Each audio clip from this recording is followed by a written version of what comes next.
बंदी छोड़ सतगुरु रामपाल जी परमेश्वर जी की जय हो।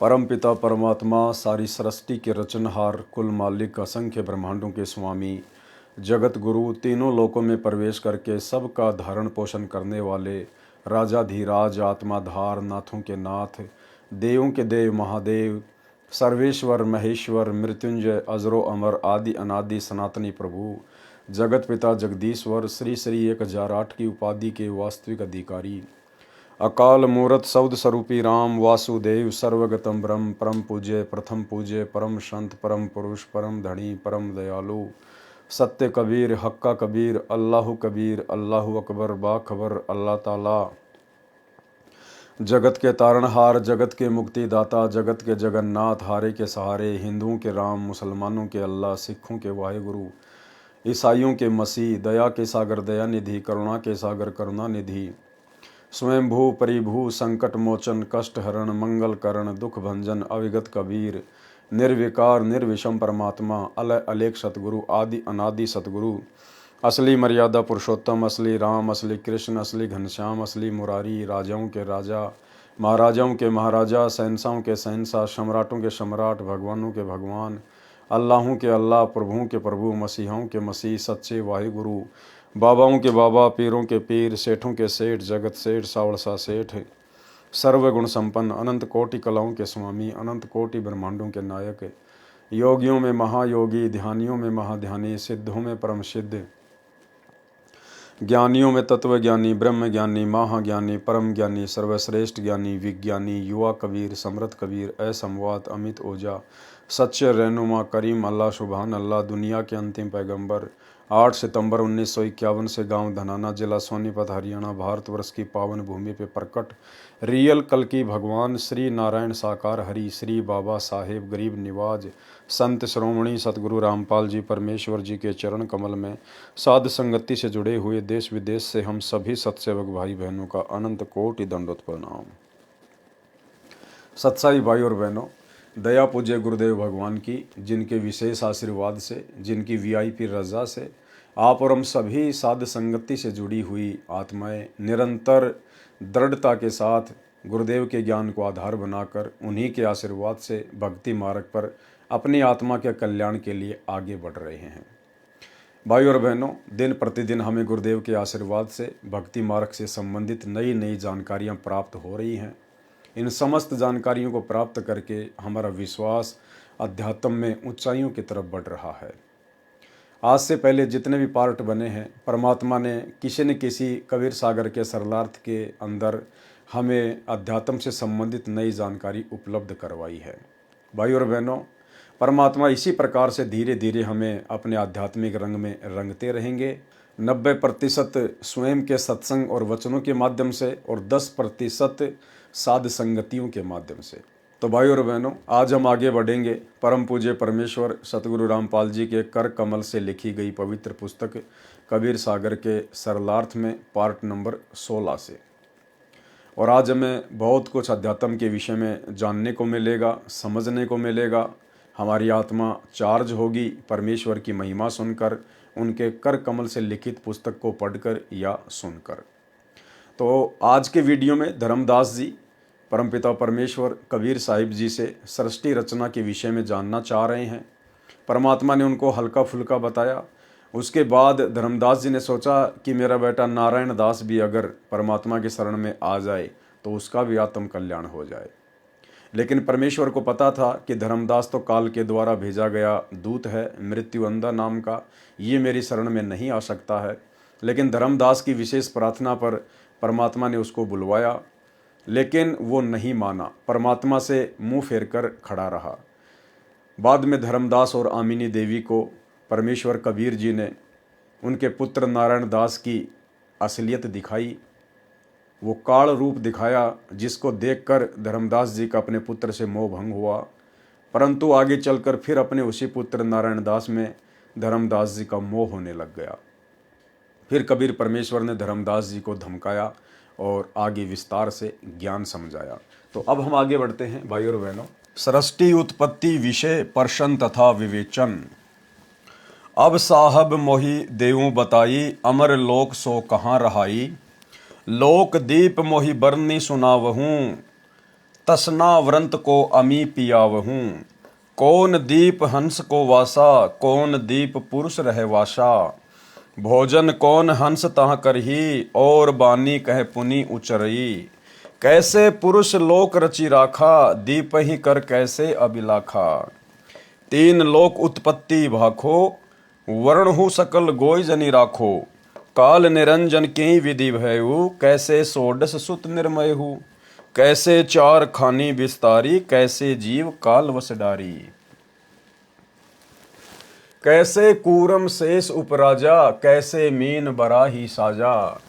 त्रिदेवा कौन विधि भयउ, कैसे मही आकाश निर्मय हूँ। चंद्र सूर्य कहूँ कैसे भय हूँ, कैसे तारा गण सब ठय हूँ।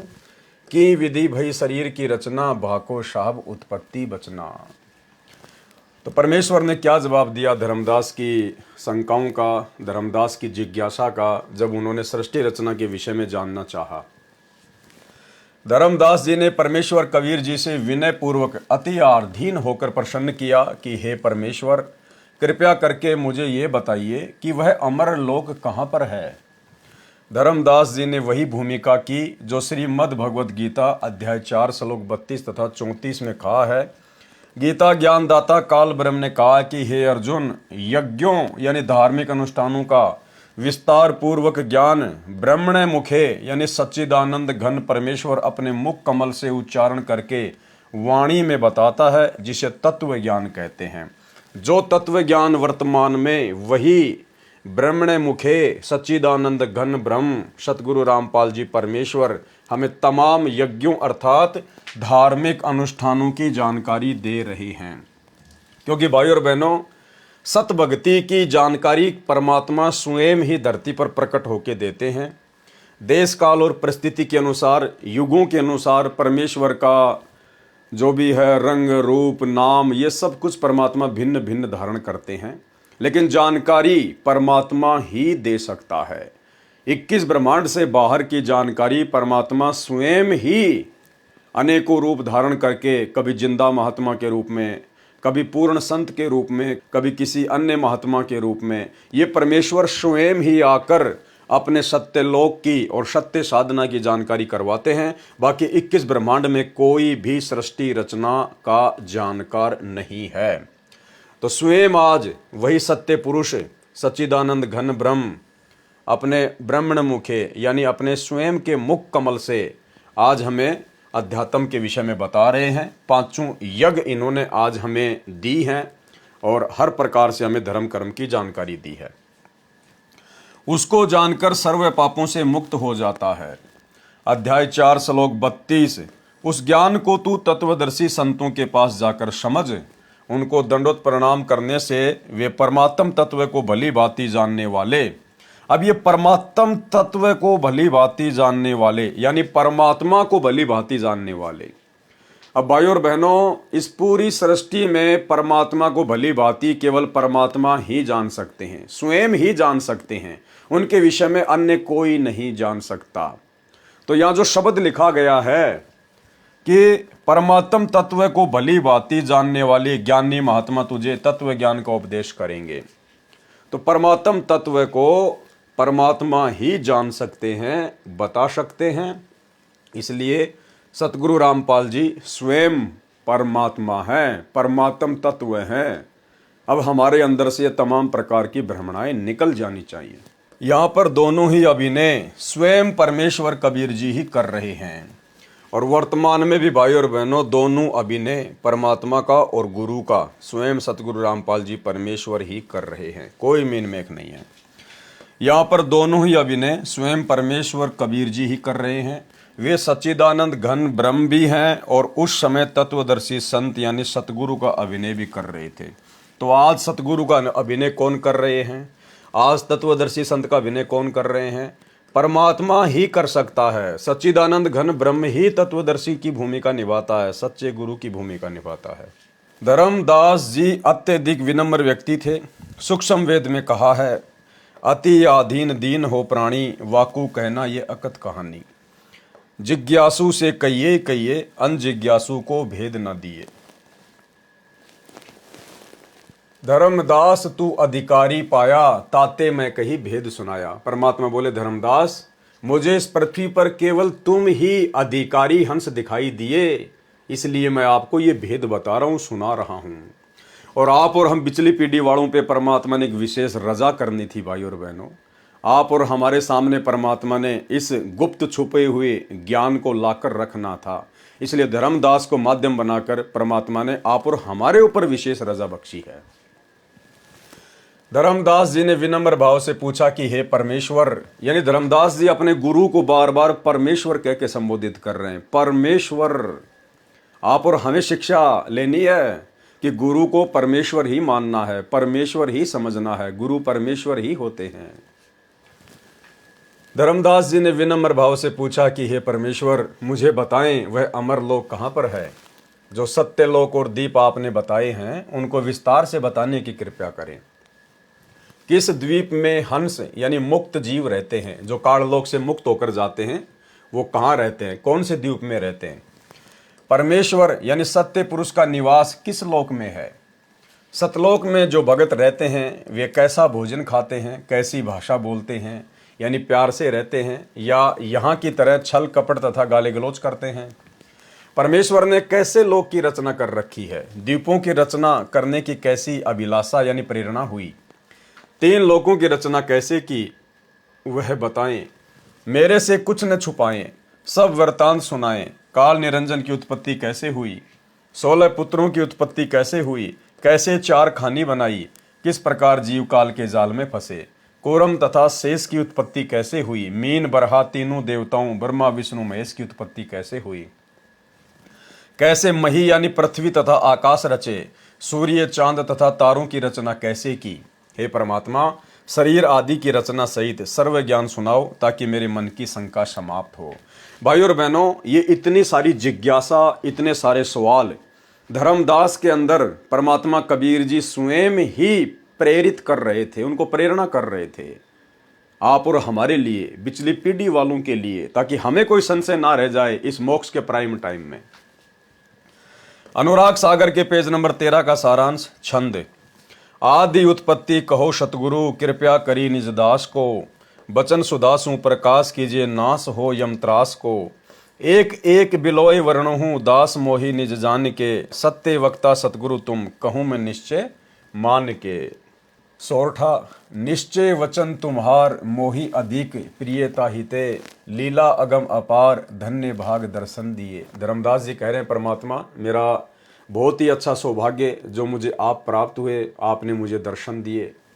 भावार्थ, धर्मदास जी ने कहा कि हे सतगुरु जी, आप सत्य वक्ता हैं, जो स्पष्ट वचन आपने कहे हैं किसी ने नहीं कहे। मुझे अपना दास जानकर एक एक वचन विलोकर यानी पूर्ण विस्तार से बताएं। मेरे धन्य भाग हैं कि मुझे आपके दर्शन हुए। कबीर वचन। धर्मदास अधिकारी पाया, ताते मैं कही भेद सुनाया। अब तुम सुनहु आदि की वाणी, भाषो उत्पत्ति प्रलय निशानी। सृष्टि के आदि में यानी शुरुआत में क्या था, परमात्मा हल्का फुल्का बता रहे हैं। तब की बात सुनहु धर्मदासा, जब नहीं मही पताल आकाशा, जब नहीं कूरम्ब बरा और शेषा, जब नहीं सारद गौरी और गणेशा, जब नहीं हते निरंजन राया, जिन जीवन कह बांधी झुलाया। 33 कोटि देवता नाही, और अनेक बताऊं काहीं, ब्रह्मा विष्णु महेश ने तैया, शास्त्र वेद पुराण में कहिया। तब सब रहे पुरुष के माही, जो बट वृक्ष मध्य रह छाई। छंद। आदि उत्पत्ति सुनहु धर्मनी, कोई न जानत ताही को, सब ही भो बिस्तर पाछे, साख देव में काही को। वेद चारू नाही जानत, सत्य पुरुष कहानियां। वेद चारू नाही जानत, सत्य पुरुष कहानियां। वेद को तब मूल नाही, अकत कथा बखानियां। निराकार रते वेद आदि भेद जाने नहीं, पंडित करत उछेद मते वेद के जग चले। भावार्थ। अनुराग सागर के पेज नंबर 13 की 7वीं पंक्ति से 20वीं पंक्ति में अंकित चौपाइयों में परमेश्वर कबीर जी ने कहा है कि हे धर्मदास, तू इस तत्व ज्ञान को सुनने का अधिकारी मिला है, इसलिए तेरे को ये ज्ञान बताया। अब तेरे को आदि यानी प्रारंभ की रचना का ज्ञान करवाता हूँ। सृष्टि की आदि में क्या था, यानी जिस समय कुछ भी रचना नहीं हुई थी, परमपिता परमेश्वर सत्य पुरुष कबीर जी अकेले ही थे। उस समय की बातें और उसके आगे की बातें परमात्मा हल्का फुल्का बता रहे हैं। हे धर्मदास, उस समय की बात सुन, जिस समय न तो पृथ्वी थी, न आकाश तथा पाताल बने थे, न तब कूरंभ, शेष और बरहा थे, न शारदा, पार्वती तथा गणेश की उत्पत्ति हुई थी। उस समय ज्योति स्वरूपी काल निरंजन भी नहीं जन्मा था, जिसने जीवों को कर्मों के बंधन में बांध रखा है। और क्या बताऊं, उस समय न तो 33 करोड़ देवी देवता थे, न ब्रह्मा विष्णु महेश का जन्म हुआ था। तब न चारों वेद थे, न पुराण आदि शास्त्र थे। तब सब रहे पुरुष के माही, ज्यों वट वृक्ष मध्य रहे बीज में छुपाई। उस समय सर्व रचना परमेश्वर यानी सत्य पुरुष के अंदर ही थी। जैसे वट वृक्ष यानी वड का वृक्ष बीज में जो राई के दाने के समान होता है, छुपा होता है, ऐसे सर्व रचना परमेश्वर में बीज रूप में रखी थी। परमेश्वर को भगलीगर भी कहा जाता है। जैसे एक जादूगर अर्थात भगलीगर अपने मुख में एक कांच की छोटी सी गोली डालता है, फिर मुख से आधा किलोग्राम का पत्थर निकाल देता है। इसी प्रकार परमात्मा ने सर्व रचना अपने वचन से अपने शरीर के अंदर से बाहर निकाली है। हे धर्मनी, आदि यानी सर्वप्रथम वाली रचना सुनाता हूँ, जिसको कोई नहीं जानता, और जो मैं बताने जा रहा हूँ उसका साक्षी यानी साक्षी किसे बनाऊं, क्योंकि सब उपरोक्त देवता तथा पृथ्वी, आकाश आदि आदि बाद में उत्पन्न किए हैं। आदि की उत्पत्ति का स्पष्ट वर्णन वेदों में भी नहीं है। वेद भी सत्य पुरुष की सत्य कथा को नहीं जानते। जो 4 वेद काल निरंजन, जिसे भूल से निराकार मानते हैं, उसके सवासों से निकले थे। काल ने वेद का सत्य ज्ञान वाला भाग नष्ट कर दिया था। शेष भाग को ऋषि कृष्ण द्वैपायन, जिसे वेद व्यास कहते हैं, वेद को 4 भागों में बांटा तथा कागज के ऊपर लिखा। वेदों वाला अधूरा ज्ञान है, उसी ज्ञान को पंडित जन जनता में सुनाते हैं, जिस कारण से सर्व मानव वेदों के अनुसार साधना करने लगे हैं। अनुराग सागर के प्रश्न नंबर 14 से वाणियां। सृष्टि की उत्पत्ति सत्य पुरुष द्वारा की गई रचना। सत्य पुरुष जब गुप्त रहाए, कारण करण नहीं निर्माये। संपुट कमल रह गुप्त स्नेहा, पुहुप माही रह पुरुष विदेहा। इच्छा कीन अंश उपजाए, हंसन देखी हर्ष बहु पाए। प्रथमई पुरुष शब्द प्रकाशा, दीप लोक रचि कीन निवासा। चारी कर सिंहासन कीन्या, तापर पुहुप दीप कर चीन्या। पुरुष कला धरी बैठे जइया, प्रकटी अगर वासना तैया। 87 दीप रची राखा, पुरुष इच्छा ते सब अभिलाखा। सबे दीप रहे अगर समाई, अगर वासना बहुत सुहाई। भावार्थ वाणी नंबर 1। सत्य पुरुष अर्थात अविनाशी परमेश्वर गुप्त रहते थे। उस समय कुछ भी रचना नहीं थी, न सतलोक की, न अलखलोक की, न अगम लोक की, न अनामी लोक की, कोई भी रचना नहीं थी। वाणी नंबर 2। एक असंख्य पंखुड़ी का कमल का फूल था, उसके ऊपर परमेश्वर विराजमान थे।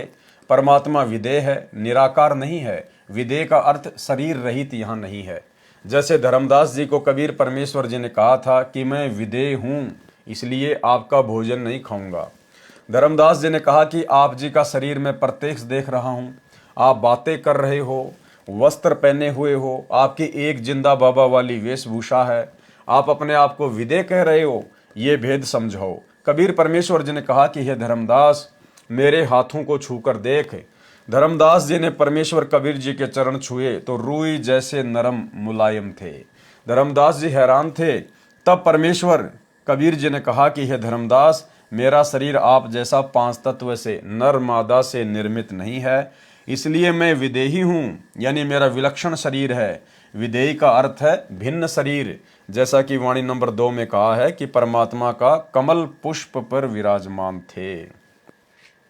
परमेश्वर का शरीर विदेह ही होता है, नर और मादा के संयोग से नहीं बनता है। इस सृष्टि में कोई भी मादा ऐसी नहीं है जो परमेश्वर को अपने गर्भ में रख सके। तो भाई और बहनों, आज वही पूर्ण परमेश्वर सत्य पुरुष स्वयंभू परमात्मा सतगुरु रामपाल जी के रूप में आप और हमें पूज्य गुरुदेव भगवान के रूप में प्राप्त हुए हैं। और जैसा कि दास आप जियों के विश्वास को बढ़ाने के लिए बार बार कहता है कि यदि हमारे गुरुदेव वही कबीर परमात्मा हैं तो इनमें वही गुण विद्यमान होंगे। तो 650 साल पहले धर्मदास जी को भी विश्वास नहीं हो पा रहा था अपने जैसा देख कर। तो परमेश्वर ने कहा कि मुझे छूकर देख, मेरा शरीर तेरे जैसा नर मादा से बना हुआ नहीं है, हाड़ मांस का नहीं है। धर्मदास जी ने चरण दबाए तो रूई जैसे नरम लग रहे थे, रबड़ जैसे। ऐसा ही भाई और बहनों सतगुरु रामपाल जी परमेश्वर जी के भक्तों के अनुभव हैं, स्वयं गुरुदेव ने अपने मुख कमल से बताए हैं। करोथा आश्रम की घटना है और किस प्रकार से गुरुदेव ने एक भगत को, और खाली उसी भगत को नहीं, हजारों की संख्या में भगत भाई बहनों को परमेश्वर ने अपनी विलक्षण देह के दर्शन करवाए हैं।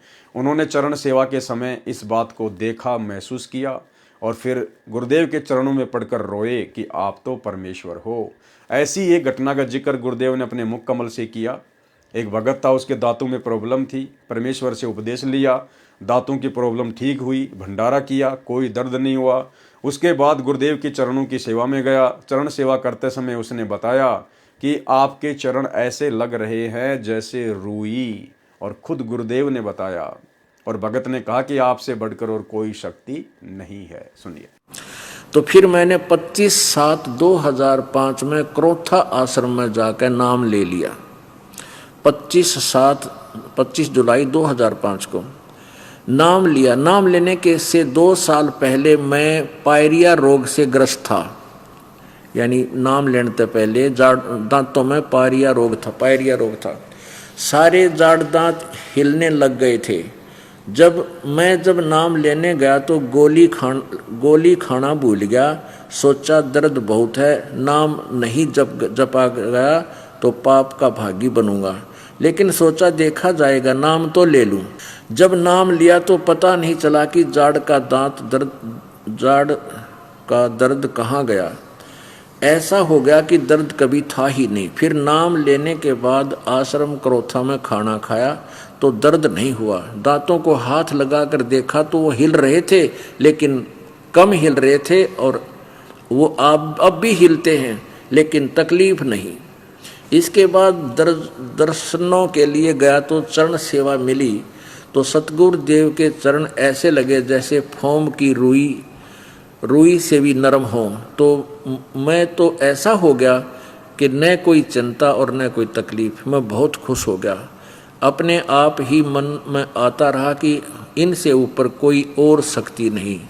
इसके बाद दर्शनों के लिए गया तो चरण सेवा मिली तो सतगुरु देव के चरण ऐसे लगे जैसे फोम की रूई से भी नरम हो। तो मैं तो ऐसा हो गया कि न कोई चिंता और न कोई तकलीफ। मैं बहुत खुश हो गया।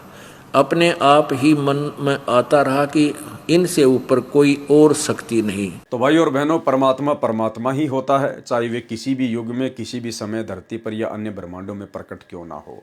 तो आज हमारे पूज्य गुरुदेव भगवान निसंदेह कबीर परमेश्वर के रूप में धरती पर प्रकट हैं, और इस बात को जितना जल्दी हम हृदय से स्वीकार कर लेंगे उतना ही हमारे हित में है। वाणी नंबर 3 में स्वेच्छा से अंश उत्पन्न किए, उनको देखकर अति प्रसन्न हुए। यानी कबीर परमेश्वर ने अपनी स्वयं की इच्छा से, अपनी मर्जी से आत्माएं अपने शरीर से उत्पन्न की, अपने अंश उत्पन्न किए, और उनको देखकर परमेश्वर बड़े हर्षित हुए, बड़े आनंदित हुए।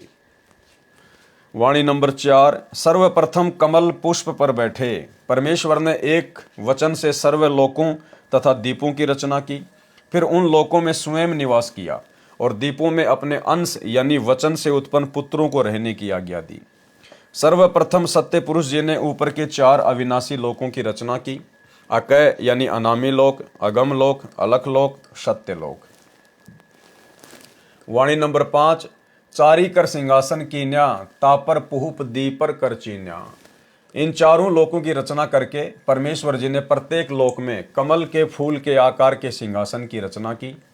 वाणी नंबर 6, उन 4 लोकों में एक एक कमल पुष्पनुमा सिंहासन की रचना करके सत्य पुरुष के रूप में, यानी एक सम्राट के समान मुकुट पहनकर ऊपर छत्र तानकर महाराजाओं की तरह बैठ गए। यानी परमेश्वर ने पहले तो अपने एक वचन से 4 लोकों की रचना की, सतलोक, अगम लोक, अलख लोक और अनामी लोक। उसके बाद परमेश्वर ने अपने वचन से वहाँ पर एक एक सिंहासन जो कि कमल के फूल के सदृश से, उसकी रचना की, और परमेश्वर चारों लोकों में भिन्न भिन्न रूप बनाकर, 4 रूप बनाकर उस सिंहासन पर विराजमान हो गए। उसके पश्चात आगे की रचना की इच्छा प्रकट हुई। फिर 88,000 दीपों की रचना की। 16 पुत्रों को उत्पन्न करना वचन से। दूजे शब्द भजेहु पुरुष प्रकाशा, निक्षे कूरम चरण गही आशा।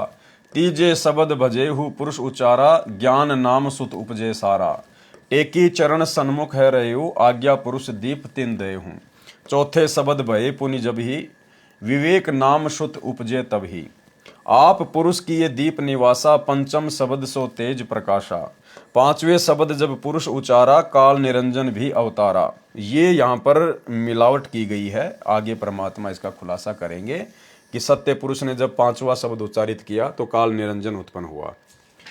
तेज अंग ते काल है आवा, ताते जीवन कह संतावा। जीवरा अंश पुरुष का आही, आदि अंत को जानत नाही। छठे शब्द पुरुष मुख बाखा, प्रकटे सहज नाम अभिलाषा।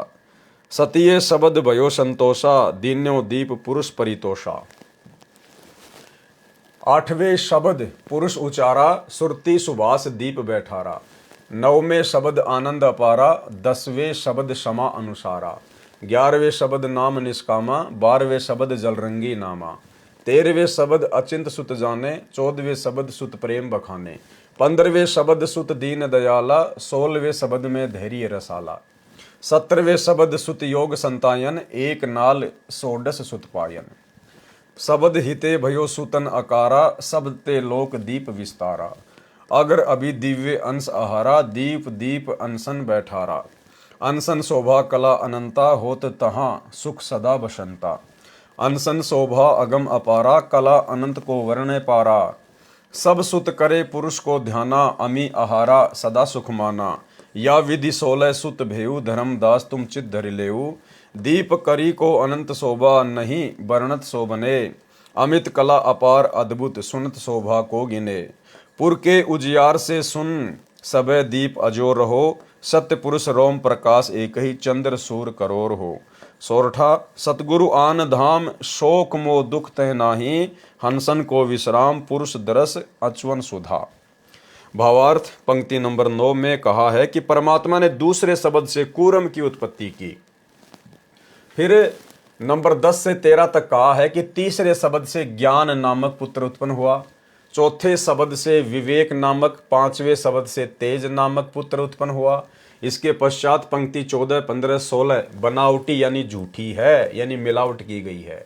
क्योंकि पंक्ति नंबर 13 में वाणी स्पष्ट करती है, आप पुरुष रहे दीप निवासा, पंचम शब्द तेज प्रकाशा। भावार्थ है कि परमात्मा ने स्वयं अपने दीप में बैठे बैठे वहां से 5वां शब्द उच्चारण करके 5वां पुत्र तेज उत्पन्न किया। पंक्ति नंबर 14, 5वें शब्द पुरुष उच्चारा, काल निरंजन भो अवतारा। ये मिलावट है। पंक्ति नंबर 16, तेज अंग ते काल है आया, ताते जीवन कहे सतावा। ये भी मिलावट है और ये भी मिलावट है। जीवन अंश पुरुष का आही, आदि अंत कोई जानत नहीं। अब गुरुदेव भगवान बता रहे हैं कि सही क्या है। भावार्थ पंक्ति नंबर 14 से 16 तक बनावटी वाणी बनाकर अज्ञानता स्पष्ट की है। जब 13वीं पंक्ति में स्पष्ट है कि 5वें शब्द से परमात्मा ने तेज की उत्पत्ति की, फिर पंक्ति नंबर 14 से 16 में यह कहना कि तेज से काल निरंजन का जन्म हुआ, कितनी मूर्खता है। काल निरंजन को तेज का पुत्र सिद्ध कर दिया, जो गलत है। इस प्रकार तो 13 सुत बनते हैं, जो गलत है। दूसरा प्रमाण यह है कि पंक्ति नंबर 9 से 13 तथा 17 से 23 तक अनुराग सागर के पेज नंबर 14 में तथा पेज नंबर 15 पर प्रथम पंक्ति में प्रत्येक पुत्र के विषय में एक एक वचन से उत्पत्ति कही है। तो पंक्ति नंबर 13 में स्पष्ट है तेज की उत्पत्ति 5वें शब्द से परमेश्वर जी ने की। फिर तेज से काल निरंजन की उत्पत्ति बताना बनावटी वाणी का प्रत्यक्ष प्रमाण है। वास्तव में परमेश्वर जी ने 17 शब्दों से रचना की, जो प्रथम चरण में की थी। एक वचन से सर्वलोक तथा लोकों में भिन्न भिन्न दीप बनाए। फिर 16 वचनों से 16 पुत्रों की रचना की।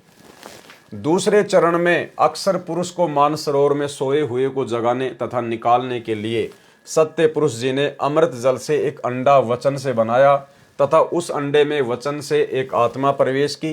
अंडे का आकार बहुत बड़ा था। उसको सरोवर के जल में छोड़ दिया। उसकी गड़गड़ाहट की आवाज सुनकर अक्सर पुरुष निंद्रा से जागा और अंडे की ओर कोप से देखा, यानी क्रोध से देखा। उस क्रोध से अंडा फूट गया, उसमें से ज्योति निरंजन यानी काल निरंजन निकला। उन दोनों को अक्षर पुरुष तथा काल निरंजन, जिनको गीता अध्याय 15 श्लोक 16 में क्षर पुरुष तथा अक्षर पुरुष कहा है, उनको अचिंत के द्वीप में रहने की आज्ञा दी। फिर काल निरंजन ने 3 बार 70 युग तथा 64 युग तपस्या करके ये 21 ब्रह्मांड का क्षेत्र प्राप्त किया। विस्तृत सृष्टि रचना कृपया पढ़े इसी पुस्तक के पेज नंबर 603 से 670 तक। यदि प्रमाण देखना है तो कबीर सागर के अध्याय सप्तम वेद बोध पेज नंबर 90 से 92 तक तथा सर्वज्ञ सागर के पेज नंबर 137 तथा अध्याय कबीर बानी के पेज नंबर 117, 119 तथा 123 पर पढ़ें। काल निरंजन की उत्पत्ति अंडे से हुई थी।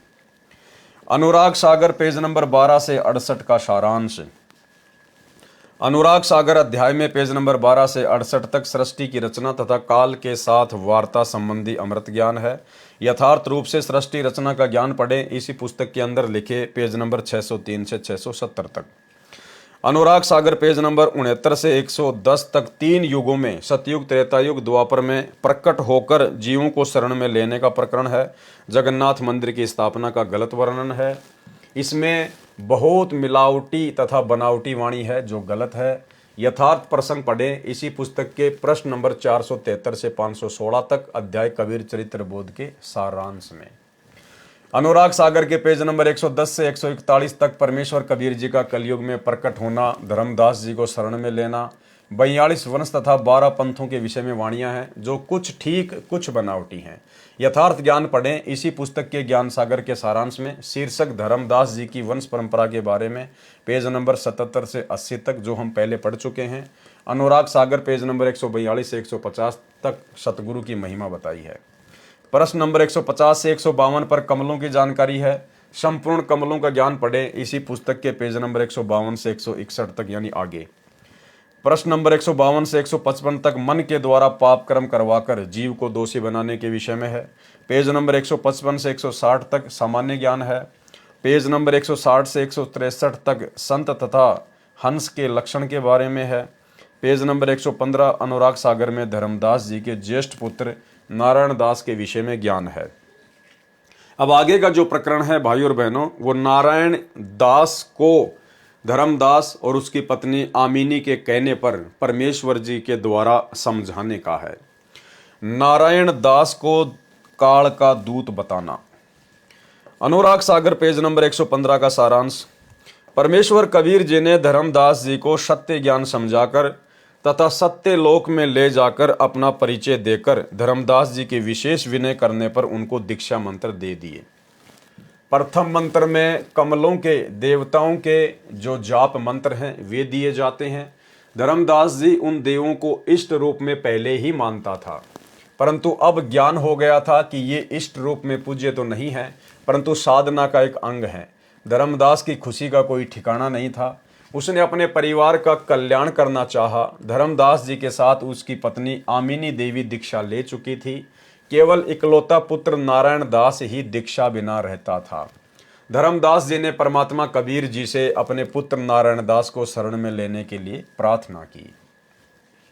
अब धर्मदास ने परमेश्वर जी से क्या प्रार्थना की? धर्मदास वचन।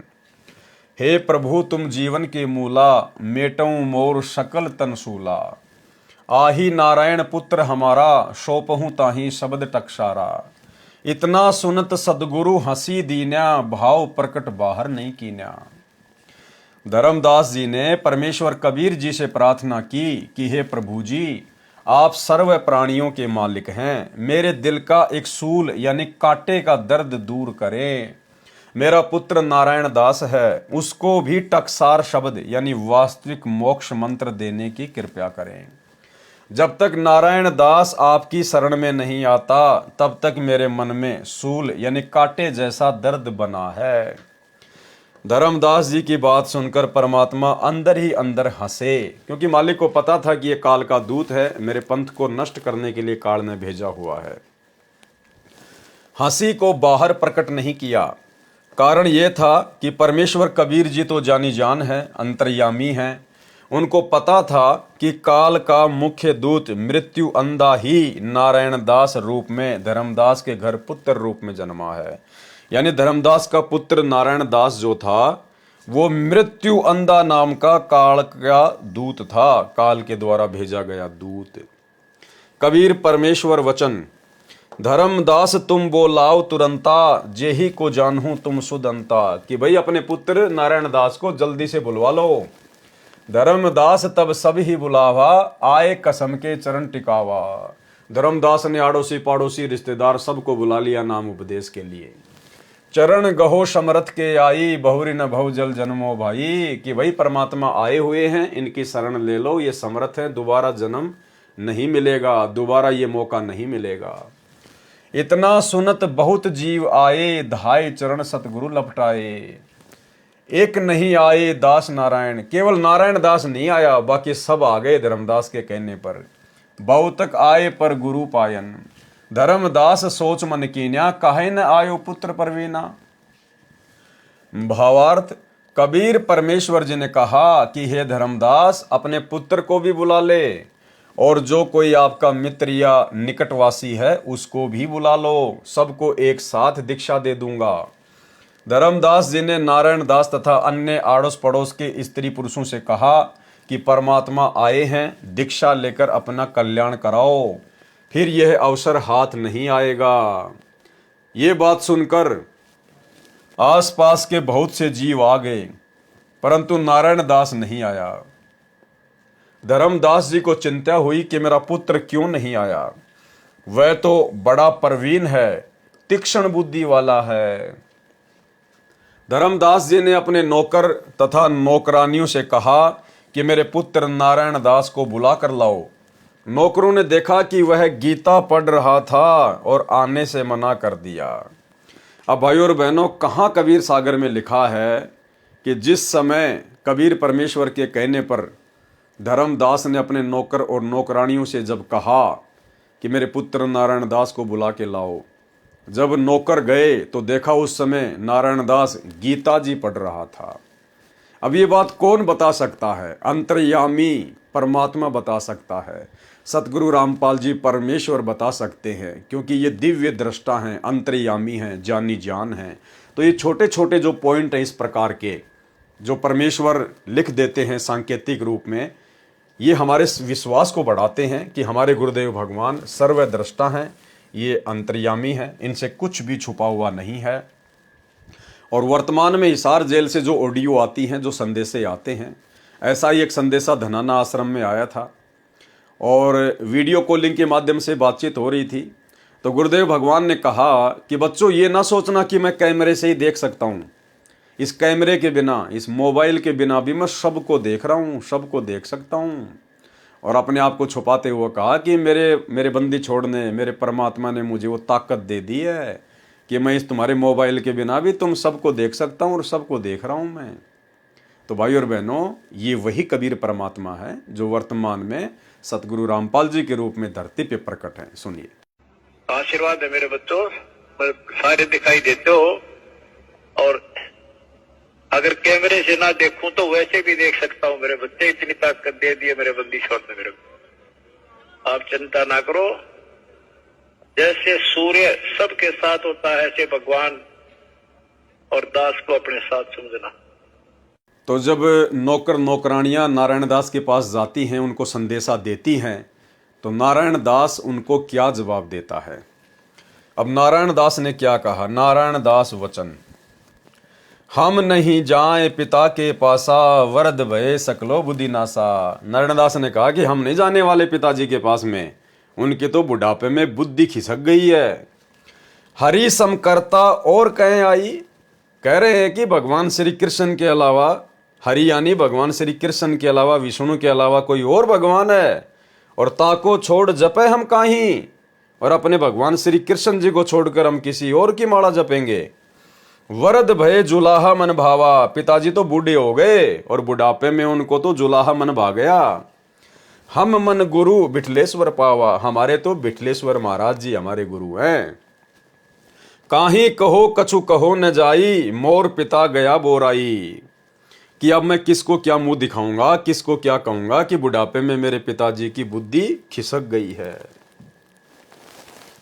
भावार्थ, नारायण दास ने नौकरों से कहा कि मैं पिताजी के पास नहीं जाऊंगा, वृद्ध अवस्था यानी बुढ़ापे में उनकी बुद्धि का पूर्ण रूप से नाश हो गया है। हरि यानी श्री विष्णु जी के समान और कौन करता है, कौन भगवान है जिसे छोड़कर हम अन्य किसी की भक्ति करें। पिताजी ने तो बुढ़ापे में जुलाहे को मन में बसा लिया, मैंने तो विठलेश्वर यानी विठल भगवान श्री कृष्ण जी को गुरु मान लिया है। क्या कहूं, किसके सामने कहने लायक नहीं रहा हूं, मेरे पिताजी पागल हो गए हैं।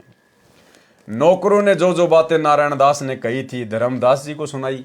धर्मदास जी स्वयं नारायण दास को बुलाने गए और कहा कि हे पुत्र, आप चलो, सत्य पुरुष आए हैं, चरणों में गिरकर विनती करो, अपना कल्याण कराओ बेटा, फिर ऐसा अवसर हाथ नहीं आएगा। हे भोले बेटा, ये हट छोड़ दे।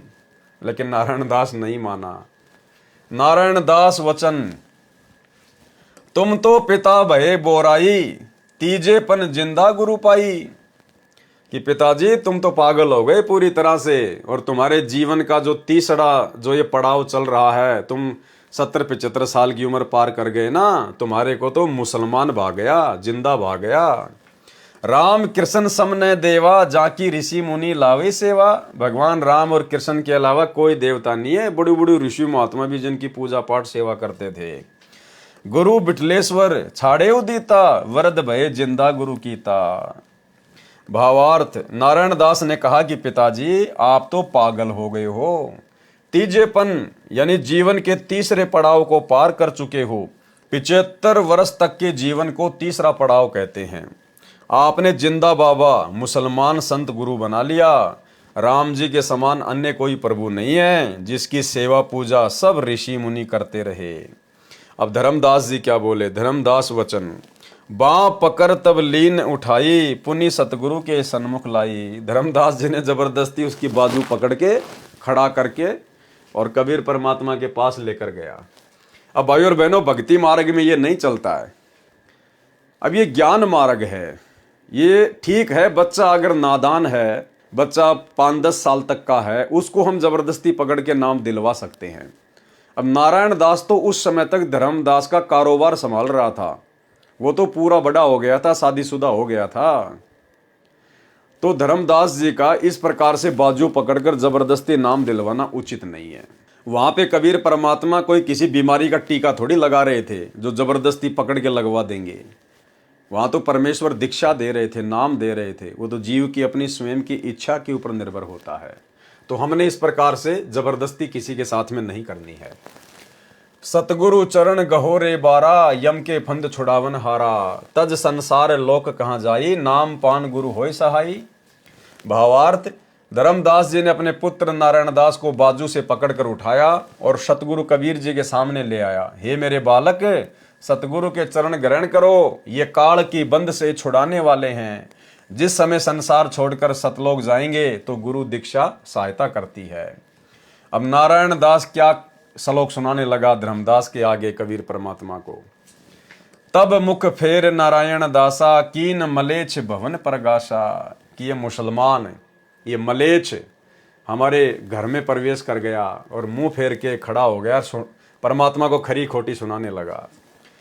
कह वाते जिंदा ठगाया, हमरे पिताई डारी बोराया। कि ये मुसलमान ठग कहाँ से आ गया और मेरे पिताजी को भी जो है इसने बहका दिया। सबके सामने कहने लगा परमात्मा को। भाई और बहनों, ये श्लोक इस कबीर परमेश्वर सतगुरु रामपाल जी को चारों युगों में सुनने पड़े हैं, आप और हम आत्माओं के लिए।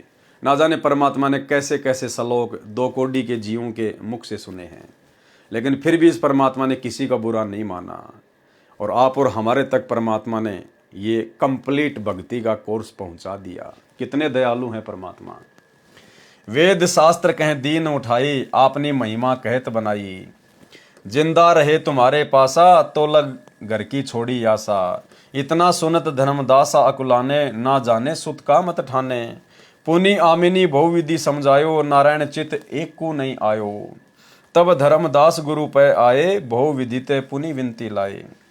भावार्थ, सतगुरु कबीर जी के सन्मुख जाते ही नारायण दास ने अपना मुंह दूसरी ओर टेढ़ा किया और बोला कि पिताजी, आपने मलेच्छ यानी मुसलमान को घर में प्रवेश करवाया है, धर्म भ्रष्ट कर दिया है। ये जिंदा बाबा ठग कहाँ से आया, मेरे पिता को बहका दिया। इसने वेद शास्त्रों को तो एक और रख दिया, अपनी महिमा बनाई है। जब तक ये जिंदा घर में रहेगा मैं घर में नहीं आऊंगा। अपने पुत्र की इतनी बातें सुनकर धर्मदास व्याकुल हो गया कि बेटा पता नहीं क्या कर बैठेगा। फिर नारायण दास की माताजी आमिनी देवी ने भी बहुत समझाया, परंतु नारायण दास के हृदय में एक बात नहीं आई और उठकर चला गया। धर्मदास जी ने परमेश्वर कबीर जी से प्रार्थना की कि हे प्रभु, क्या कारण है नारायण दास इतना विपरीत चल रहा है। और ठीक ये स्थिति भाई और बहनों, जब से सन 1994 से सतगुरु रामपाल जी ने, कबीर परमात्मा ने अपना 13वां यथार्थ कबीर पंथ चलाया है, उनको भी इसी प्रकार की लोगों की व्यंग्यपूर्ण बातें सुननी पड़ी। आपने गुरुदेव के छोटे कलयुगी बेटे मनोज का इंटरव्यू सुना और उसने कहा कि जब गुरुदेव के शुरुआती संघर्ष के दिन थे तो वो दोनों भाई तो पैसा कमाने में लग गए थे। वो तो अपना लोगों को तेल बेच बेच के, राशन, आटा, दाल, चावल की दुकान खोल के वो तो सन 1998 में महीने का 1 से 1.5 लाख कमा रहे थे। वो तो अपना धन जोड़ने में लग गया था। सतगुरु का परिवार, उनके बेटा बेटी सब संघर्ष अकेले गुरुदेव कर रहे थे। तो उस मनोज ने बताया कि उस समय जब गुरुदेव गांव गांव जाकर सत्संग करते थे, पाठ करने जाते थे, तो जिसके घर में पाठ होता था उस घर में एक ही भगत होता था और बाकी घर वाले गुरुदेव के खिलाफ हुआ करते थे। तो गुरुदेव को ऐसी जगह पर पाठ करने के लिए बोला करते थे जो बिल्कुल बेकार, जहाँ पर भैंसें बंधा करती थी या भैंसों का चारा वगैरह डाला करते थे। थोड़ी सी जगह दे दिया करते थे गंदी संदी कि आप लोग यहाँ पर अपना पाठ करो, अपना सत्संग करो, क्या पाखंड करोगे तुम। तो मनोज ने बताया कि बाकी भगत तो बाद में आते थे, यानी संगत तो बाद में आती थी। हमारे पूज्य गुरुदेव भगवान सतगुरु रामपाल जी, वो भैंसों के चौथ करने की जगह, पेशाब करने की जगह परमात्मा अपने हाथों से उसको साफ किया करते थे। अपने हाथों से वहां के जाले वाले उतारा करते थे मकड़ी के, यानी पूरी जगह को गुरुदेव साफ किया करते थे। और उसके बाद जब सारा सब कुछ सेट हो जाता था, सत्संग करने की जगह, पाठ करने की जगह, बाकी संगत तो उसके बाद में आती थी। तो भाई और बहनों, कितना कितना कठिन संघर्ष गुरुदेव ने आप और हमारे लिए किया। और उनके उन संघर्ष के दिनों में ना उनके परिवार ने साथ दिया, जबकि गुरुदेव का बड़ा बेटा वीरेंद्र तो शादीशुदा था उस समय, लेकिन फिर भी गुरुदेव के परिवार ने उनका साथ नहीं दिया, उनका पैर ही खींचा करते थे। और 1998 तक गुरुदेव ने जो संघर्ष किया, 94 से 98 तक, ऐसा ही नहीं है। और 98 में, सन 1998 में तो गुरुदेव के बड़े लड़के ने राशन की दुकान खोली, जो महीने का 1 से 1.5 लाख रुपये कमाया करता था, जो मनोज अपने इंटरव्यू में कहता है। तो भाई और बहनों, सन 2005 तक गुरुदेव भगवान का उनके परिवार ने किसी भी तरह से कोई सहयोग नहीं किया। शुरुआती संघर्ष अकेले गुरुदेव भगवान ने किया। सुनिए। गुरुदेव जी ने, जब दादा गुरुदेव जी स्वामी रामदेव जी महाराज ने नाम दीक्षा देने का अधिकार दे दिया था गुरु जी को, तो फिर हमने दोबारा संत रामपाल जी महाराज जी से नाम दीक्षा ली। गुरुदेव जी घर घर जाकर सत्संग करते थे, उनको समझाते, नाम दीक्षा देते। और सत्संग, जब सत्संग करते थे, शुरुआती दौर था, सत्संग करते थे, एक घर में चले गए, वहां पर सत्संग करते। और गुरुदेव जी संत गरीबदास जी महाराज जी द्वारा लिखित अमर ग्रंथ साहिब, उसका 3 दिन का पाठ भी करते थे। जब 3 दिन का पाठ करते थे तो जब स्टार्टिंग की, आपको स्टार्टिंग की बता रहा हूं मैं, शुरुआत में क्या होता था कि पूरे परिवार में एक ने नाम उपदेश ले रखा जी। अब उनके पाठ करना या सत्संग करना, तो वहां पर जाते थे तो परिवार के सारे सदस्य नाराज कि हम सत्संग नहीं होने देंगे, पाठ नहीं करने देंगे। उनका विरोध, उनको जाके समझाते, भाई पाठ करने से ये लाभ होंगे, पाठ करने से तुम्हारे घर में लाभ होंगे, बरकत होगी, ये यज्ञ होते हैं, 5 यज्ञ होंगे आपके घर में, और इन्हीं यज्ञों से आपको लाभ होगा। तो ये चीजें समझाते। 1-2 समझता, नहीं समझता तो वो क्या करते, चल एक्सेप्ट हो जाता, ठीक है कर लो। तो वो क्या देते थे, जब गुरुदेव जी देते, या तो जहाँ भैंस बांधते हैं ना, वो जगह देते। अच्छा, करना है तो यहाँ कीजिए पाठ, अपना जो भी करना चाहते हो एक तरफ करो, या फिर जहाँ पर अपना तूड़ा डलता है, यानी कि पशुओं का चारा डलता है, वो वाली जगह देते अच्छा। गुरुदेव जी को। ओहो। स्टार्टिंग का संघर्ष था, कोई समझ नहीं पाता, इन चीज़ों को समझ नहीं रहा था गुरुदेव जी क्या बताना चाहते हैं, संत रामपाल जी महाराज क्या चीज़ बताना चाह रहे हैं, क्या चीज़ देना चाह रहे हैं। तो परिवार का एक सदस्य नाम ले रहा था तो ऑटोमेटिक संघर्ष होना था। बाकी के अगर 6 सदस्य है तो 5 नाराज।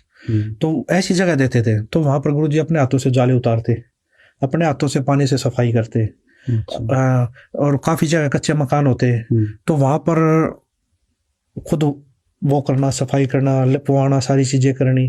और वहां पर दरबार साहब सजाना, तखत लेके आए किसी पड़ोसी का मांग कर, है उसके ऊपर मंजी साहब लगाना, उसके ऊपर रुमाले ढकना, उसके ऊपर दरबार साहब सजाना, है पूरा गुरुजी अपने हाथों से करते थे। और उसके बाद जो 10-20-30 श्रद्धालु होते वो बाद में आते, तो वो भी साथ लग के सेवा करते वहाँ। तो क्या था, या तो वहां देते या फिर ऊपर कमरा होता है, हरियाणा भाषा में चौबारा बोलते हैं, मकान के ऊपर कोई भी कमरा है वो देते थे कि एक तरफ रहो, वहाँ वहीं से आओ वहीं से जाओ। तो भाई और बहनों, आपको विश्वास हो जाना चाहिए, आज गुरुदेव का जो कलयुगी परिवार, उनके बेटा बेटी भाई बंधु रिश्तेदार जिस प्रकार से संत रामपाल जी के ठेकेदार बने हुए घूम रहे हैं, इन लोगों ने संत रामपाल जी की शक्ल देखना भी अच्छा नहीं समझा था उस समय। ये लोग उल्टा गुरुदेव के विरोध में थे। गुरुदेव से उपदेश लेने के बाद भी गुरुदेव की कलयुगी पत्नी, उनका बेटा, सब लोग उनके विरोध में थे, कोई उनका सहयोग नहीं करता था। तो इस दयालु परमात्मा ने स्वयं ही संघर्ष करते हुए आप और हम आत्माओं तक ये सत्ज्ञान पहुंचाया है। हमारा रोम रोम गुरुदेव भगवान का ऋणी है, रोम रोम। नारायण दास इतना विपरीत चल रहा है, यानी धर्मदास जी ने कहा कि परमात्मा क्या कारण है जो मेरा बेटा नारायण दास इतना विपरीत चल रहा है। कबीर परमेश्वर जी ने कहा कि हे धर्मदास, तेरे पुत्र रूप में काल का दूत आया है, इसका नाम मृत्यु अंधा दूत है, ये मेरी बात को नहीं मानेगा। विवेचन पाठकों से निवेदन है कि अनुराग सागर के पेज नंबर 117 पर कबीर वचन जो पंक्ति नंबर 15 तथा 22 अंतिम तक, पृष्ठ 118 तथा 123 तक वाणियां बनावटी तथा मिलावटी हैं। यह धर्मदास जी के बिंद परिवार वाले महंतों ने नाश कर रखा है, इन दामा खेड़ा वालों ने और उससे पहले वालों ने।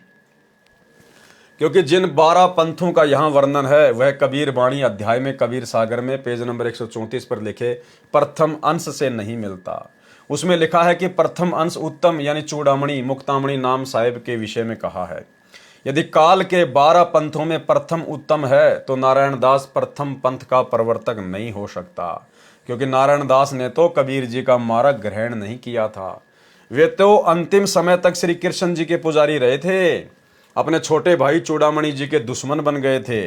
चूड़ामणि जी तो बांधवगढ़ त्याग कर कुदुरमाल गांव चले गए थे।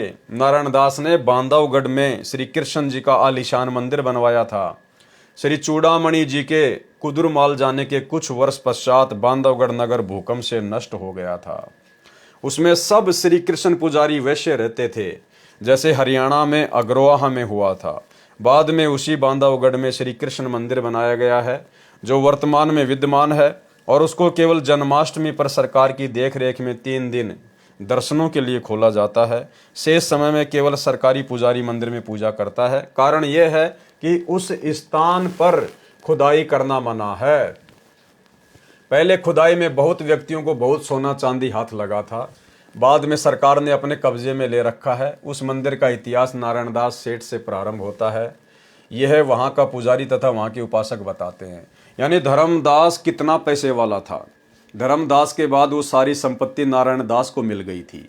मुक्तामणि अर्थात चूड़ामणि जो परमात्मा की विशेष आत्मा थी, वो तो बांधवगढ़ को छोड़ के धर्मदास की संपत्ति को ठोकर मार के वो तो फिर कुदुरमाल चला गया था। बाद में नारायण दास ने वहाँ पर मंदिर बनवाया। फिर कुछ समय बाद में वहाँ पर भूकंप आया और पूरा का पूरा बांधवगढ़ जमीन में समा गया। बाद में कुछ लोगों ने खुदाई करी वर्तमान में, तो वहाँ पर सोने चांदी हाथ लगा। यानी कितना धन था भाई और बहनों बांधवगढ़ में, विशेषकर धर्मदास जी के पास में। 17 अरब की संपत्ति धर्मदास जी की बताई जाती है। 17 अरब, आज से 650 साल पहले। यानी वर्तमान में यदि मुकेश अंबानी की संपत्ति को अगर धर्मदास जी की 650 साल पहले वाली संपत्ति से तुलना करें तो वर्तमान का मुकेश अंबानी धर्मदास के नौकर के बराबर है। इतनी संपत्ति थी, फिर भी उस आत्मा ने परमात्मा को चाहा और अंत में सब कुछ त्याग दिया, केवल परमात्मा की भक्ति को चाहा। धर्मदास जी के सर्व धन संपत्ति पर नारायण दास ने कब्जा कर लिया था। श्री चूड़ामणि नाम साहिब तो परमेश्वर कबीर जी के भेजे परम हंस थे। उनका उद्देश्य धन संपत्ति ग्रहण करना नहीं था, परमात्मा के यथार्थ ज्ञान का प्रचार करना था तथा परमेश्वर कबीर जी के वचन अनुसार धर्मदास का वंश चलाना था, जो 42 पीढ़ी तक चलेगा। वर्तमान में 14वीं पीढ़ी चल रही है। चूड़ामणि की वंश गद्दी परंपरा में 6ठी पीढ़ी वाले ने वास्तविक भक्ति विधि तथा भक्ति मंत्र त्याग कर काल के 12 पंथों में भी 5वां टकसारी पंथ है, उसके बहकावे में आकर टकसारी पंथ वाली आरती चौका तथा 5 नाम अजर नाम, अमर नाम, अमी नाम आदि आदि शुरू कर दिए थे, जो वर्तमान में दामाखेड़ा छत्तीसगढ़ में गद्दी परंपरा वाले 14वें महंत श्री प्रकाश मुनि नाम साहिब प्रदान कर रहे हैं। अधिक जानकारी के लिए अनुराग सागर के पेज नंबर 138 से पृष्ठ 142 तक विस्तृत ज्ञान पढ़ें आगे। धर्मदास जी के दूसरे पुत्र चूड़ामणि की उत्पत्ति। उसके बाद में परमात्मा ने धर्मदास जी को अच्छे से समझाया कि भाई ये तो काल का दूत है और काल के दूत का वंश नहीं चलता है। तो धर्मदास जी को चिंता होगी कि परमात्मा एक तरफ तो आपने मेरी 42 पीढ़ी तक का मुझे वचन दे दिया कि तेरी 42 पीढ़ी चलेंगी, अब आप कह रहे हो कि नारायण दास का वंश नहीं चलेगा, तो फिर 42 पीढ़ी कहाँ से चलेंगी। तब फिर परमात्मा ने उस घर में चूड़ामणि वाली आत्मा को भेजा और आगे धर्मदास जी का वंश चलवाया। धर्मदास जी के दूसरे पुत्र चूड़ामणि की उत्पत्ति। अनुराग सागर पेज नंबर 124 का सारांश। धर्मदास वचन। हे प्रभु तुम जीवन के मूला, मेटो मोर सकल दुख शूला, आही नारायण पुत्र अमारा, अब हम तह कर दीन्या निकारा, काल अंश गह जन्मों आई, जीवन काज होए दुखदाई। धन सतगुरु तुम मोहि लखावा, काल अंश को भाव चिनावा। कि आपका धन्यवाद प्रभु, जो आपने मुझे नारायण दास का वास्तविक काल रूप दिखा दिया। पुत्र नारायण त्यागी हम दीन्या, मैंने इस पुत्र को त्याग दिया, तुमरो वचन मानी हम लीन्या। धर्मदास साहिब को अंश का दर्शन होना। धर्मदास विनय सिर लाई, साहिब कहो जीव सुखदाई, की विधि जीव तरे भवसागर, कई मोई हंसपति आगर, कैसे पंथ करो प्रकाशा, कैसे हंस ही लोक निवासा, दास नारायण सुत जो रैया, काल जान ताकई परिहरिया, अब साहिब देऊं राह बताई, कैसे हंसा लोक समाई, कैसे बंस हमरो चली है, कैसे तुमरो पंथ अनुसरी है, आगे जेते पंथ चलाई, ताते करो विनती प्रभु राई। भावार्थ। कुछ वाणी काटी गई है, इसलिए वह प्रसंग बताता हूं। धर्मदास जी को विश्वास नहीं हुआ कि नारायण दास वास्तव में काल का दूत है।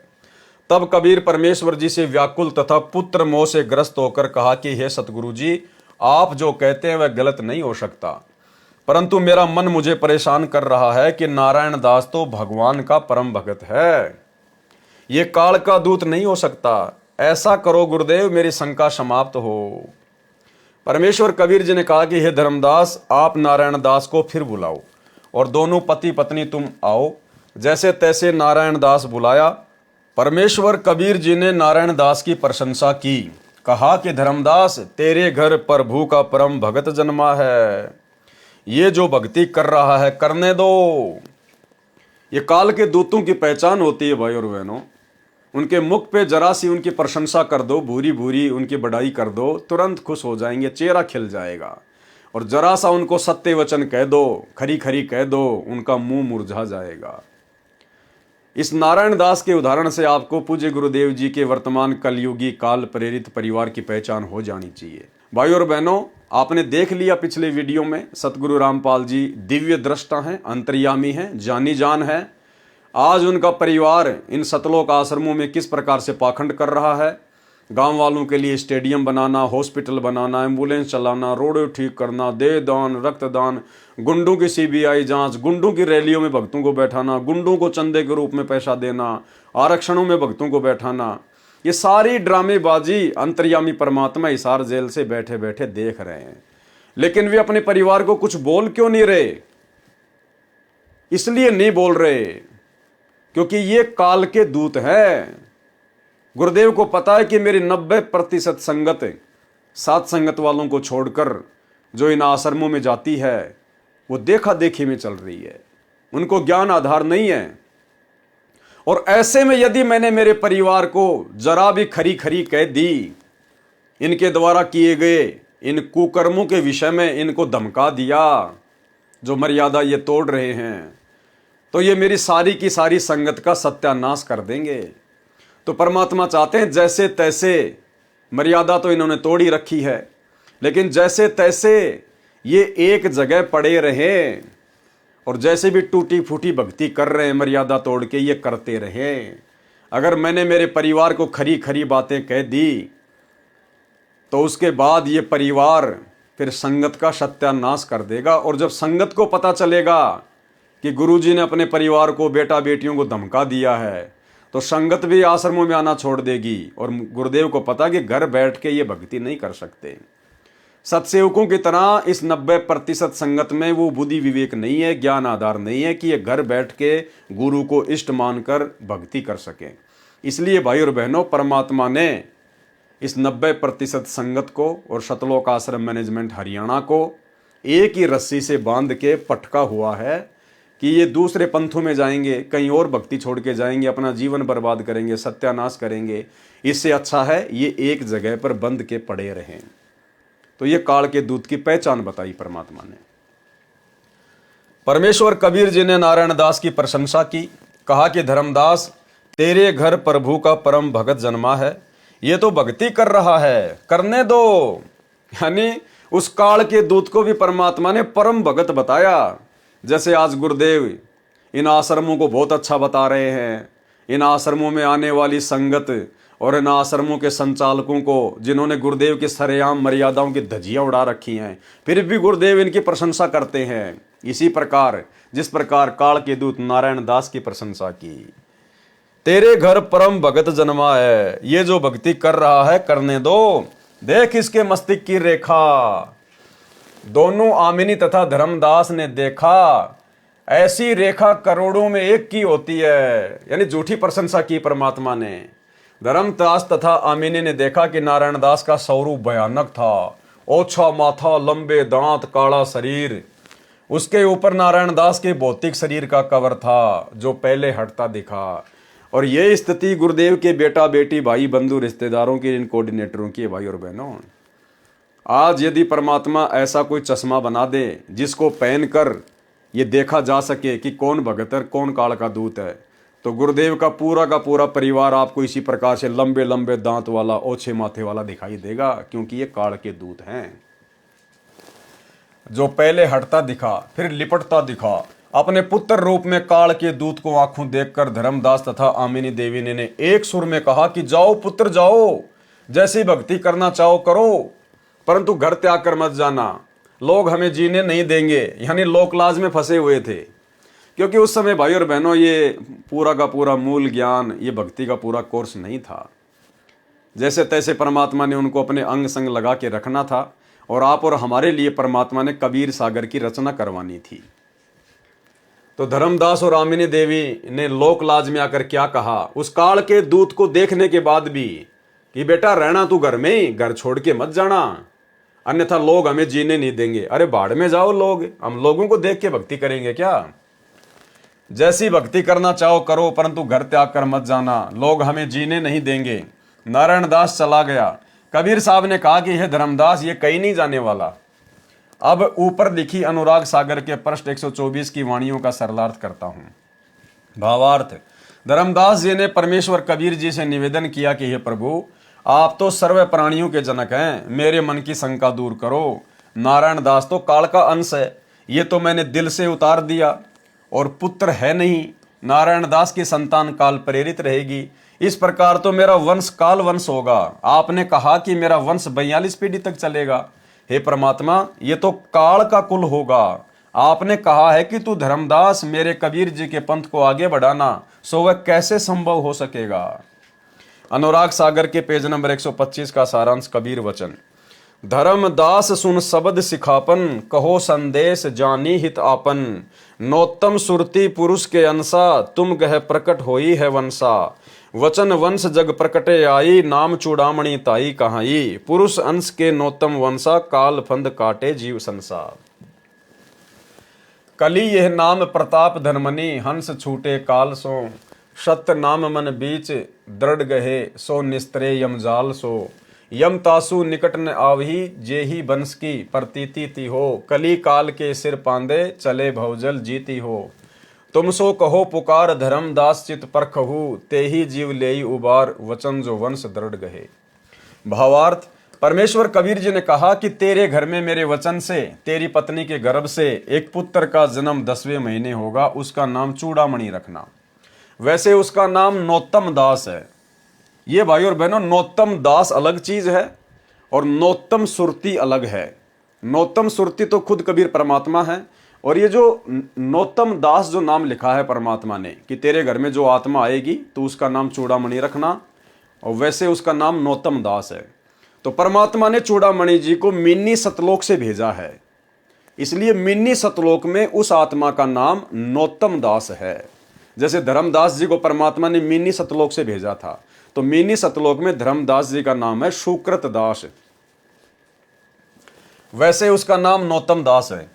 मिन्नी सतलोक में, काल लोक में भी परमेश्वर कबीर जी ने एक सतलोक की रचना की है। जैसे राजदूत भवन प्रत्येक देश में प्रत्येक देश का होता है, उसका प्रसिद्ध नाम सतगुरु लोक है। वहां से चूड़ामणि वाला जीव भेजा जाएगा, उसको मैं स्वयं दीक्षा तथा गुरुपद प्रदान करूंगा। अनुराग सागर के पेज नंबर 125 का सारांश। धर्मदास वचन। भावार्थ, धर्मदास जी ने कहा कि यदि उस अंश के एक बार दर्शन हो जाए तो मन का सब संशय समाप्त हो जाएगा, आपके वचन पर विश्वास हो जाएगा। कबीर परमेश्वर वचन। भावार्थ, परमेश्वर कबीर जी ने कहा कि हे मुक्तामणि, तू मेरा नामक अंश है। मेरे से शुक्रत ने यानी धर्मदास ने तेरे दर्शन का हट किया है। एक बार शिशु रूप में इसके आंगन में प्रकट हो और फिर वापस जाओ। सतगुरु लोक यानी मिन्नी सतलोक से धर्मदास जी वाली आत्मा आई थी, वहां पर इसकी आत्मा का नाम शुक्रत है। यानी धर्मदास भी मिन्नी सतलोक से ही भेजे गए थे, और मिन्नी सतलोक में धर्मदास की आत्मा का नाम शुक्रत है। उस लोक के हंस इसी नाम से जाने जाते हैं। सतगुरु लोक में जो हंस हैं वे पार नहीं हुए हैं, उनकी भक्ति अधूरी रहती है, वे अंकुरी हंस हैं। अब कलयुग की पिछली पीढ़ी, कलयुग 5505 वर्ष बीतने के पश्चात सन 1997 से प्रारंभ हुई है, पृथ्वी पर जन्म लेंगे। यदि मेरे रामपाल दास से दीक्षा लेंगे, वे सर्व सतलोक चले जाएंगे। परमेश्वर कबीर जी के कहते ही एक शिशु धर्मदास के घर के आंगन में पृथ्वी से 1 फुट ऊपर दिखाई दिया। एक पैर का अंगूठा मुख में, एक को हिला रहा था, फिर तुरंत चला गया। धर्मदास तथा अमीनी देवी अति हर्षित हुए, परमेश्वर के चरणों में दंडवत प्रणाम किया। धर्मदास वचन। भावार्थ, हे परमात्मा, मेरी आयु अति वृद्ध हो चुकी है। उस समय धर्मदास जी की आयु लगभग 85 वर्ष की थी, आगे कैसे वंश चलेगा। कबीर वचन। कबीर परमेश्वर जी ने कहा कि यह जो शिशु आपने देखा था वह तेरी पत्नी के गर्भ से 10वें महीने जन्म लेगा। जो ये तुम्हारा पुत्र होगा, ये तुम्हारा अंश होगा। जो मैंने तेरे को सतनाम तथा सारनाम दिया है वह भंडार है, उसको उसे देना जिसे मैं कहूँ। धर्मदास वचन। भावार्थ, हे प्रभु, मेरी इंद्री शिथिल हो चुकी है, अब कैसे लड़का उत्पन्न होगा। स्पष्टीकरण, इन वाणियों में मिलावट है। जो लिखा है कि मैंने इंद्री वश कीनी है, पुत्र कैसे होगा, यह गलत है। इंद्री वश करने का अर्थ है संयम रखना, परंतु ऐसी आवश्यकता पड़ने पर संतान उत्पत्ति के लिए इंद्री तो सक्रिय ही होती है।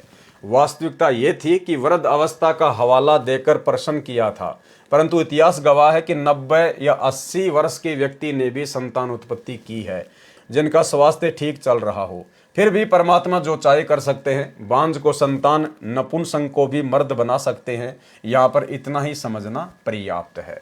यानी उनके घर में जो संतान उत्पन्न होनी थी वो परमात्मा के वचन से ही होनी थी अंत में। ये तो कबीर सागर में लोगों ने मिलावट कर रखी है कि धर्मदास जी ने तो अपनी इंद्रियों को अपने वश में कर रखा था, तो परमात्मा ने कहा कि ऐसा कुछ भी नहीं था। और उसने ये कहा था कि परमात्मा, अब मैं 80-85 साल का हो गया, मैं कैसे संतान उत्पत्ति करूंगा। तो परमेश्वर ने समझाना चाहा है कि ऐसा कुछ भी नहीं था। परमात्मा के वचन से वो संतान आनी थी। धर्मदास जी को सार शब्द देने का प्रमाण। अब भाई और बहनों, आज की वीडियो में हम केवल इतना ही लेंगे, धीरे धीरे मालिक के आशीर्वाद से हम लोग आगे बढ़ेंगे। तो अब हमारा जो कल का वीडियो होगा वो यहाँ आगे से शुरू होगा कि धर्मदास जी को परमेश्वर ने सार नाम दिया या नहीं दिया, सार शब्द दिया या नहीं दिया, कहाँ उसका प्रमाण है, ये सारी बातें अब हम आगे के पार्ट में देखेंगे। तो आज के पार्ट में केवल इतना ही। कल 8 बजे सभी भाई बहन लाइव जुड़िए। तब तक गुरुदेव भगवान हम सबको आज्ञा दें, इजाज़त दें, आशीर्वाद दें। बंदी छोड़ सतगुरु रामपाल जी भगवान की जय हो।